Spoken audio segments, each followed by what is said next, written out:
making some pork tenderloin today.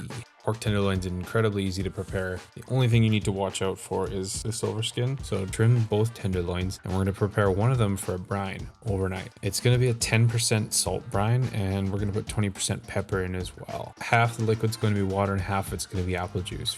So for this one, it's going to be 1 cup of water, 1 cup of apple juice, 5 grams of salt, and 5 grams of pepper. Once you get that nicely mixed up, submerge your tendy and wrap it up tight. We're going to put that in the fridge overnight. 12 hours later. Once your tenderloin has been to bed for a nice nap, pull your meat log out and discard the brine, and then we're going to pat it dry so that it can receive a beautiful rub. This here brand tendy is going to get a Southwest chili rub.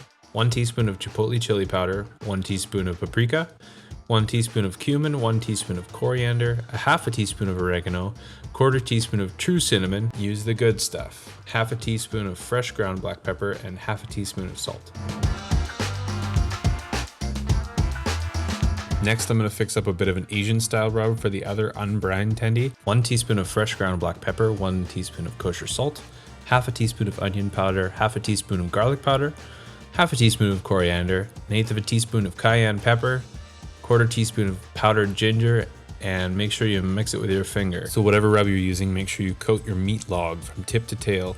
Pick up all the good stuff from the cutting board. Preheat a large pan over medium heat with just a touch of oil, and we're going to sear the sides of the tenderloin. We're not trying to cook the meat right now, just get a beautiful browning on the outside. This is going to add an amazing crust to your meat and get it ready for the 425-degree oven, where it's going to cook for 10 to 15 minutes until it reaches an internal temperature of 140 degrees Fahrenheit. Next, we're going to do the exact same cooking process for the other tenderloin. If you have a corded temperature probe like this one, it's super easy to cook this to the right temperature. Just make sure that you stab that tendy so the end of the probe is in the center of the thickest part, and you can monitor it as it cooks. This is awesome because it's a very small piece of meat and it cooks very quickly, especially at the end. If you just have a regular thermometer, you're going to need to pull out the pork and check the temperature every 2 minutes or so after you've passed the 10-minute mark. If you don't own a thermometer and you're unwilling to sort your life out before you start cooking this recipe, you can just wing it, but don't blame me if you overcook the crap out of it.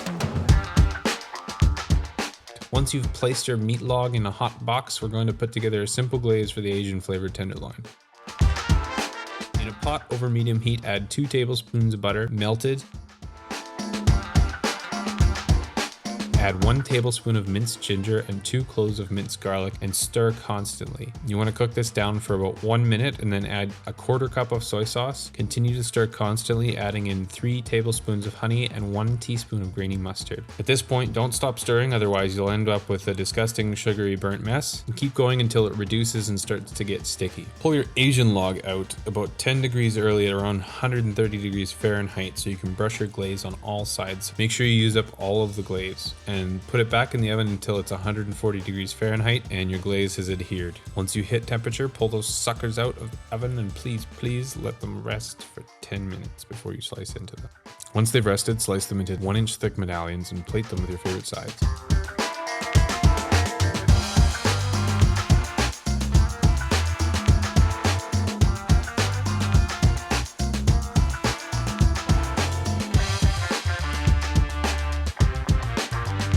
Brine chili rub tendy went amazing with the simple lemony quinoa salad and some spicy roasted broccoli. Don't forget to give your glazed tenderloin one more brushing with the glaze left in the pan.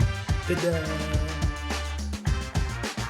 And sometimes when you're cooking, you'll have a stroke of genius like I did here to drain the juices from the cutting board back into the pan with the Asian glaze to loosen it up a little and make it into a bit of a jus to pour over the plated pork.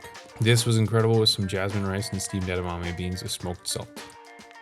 And now for some sexy meat log shots.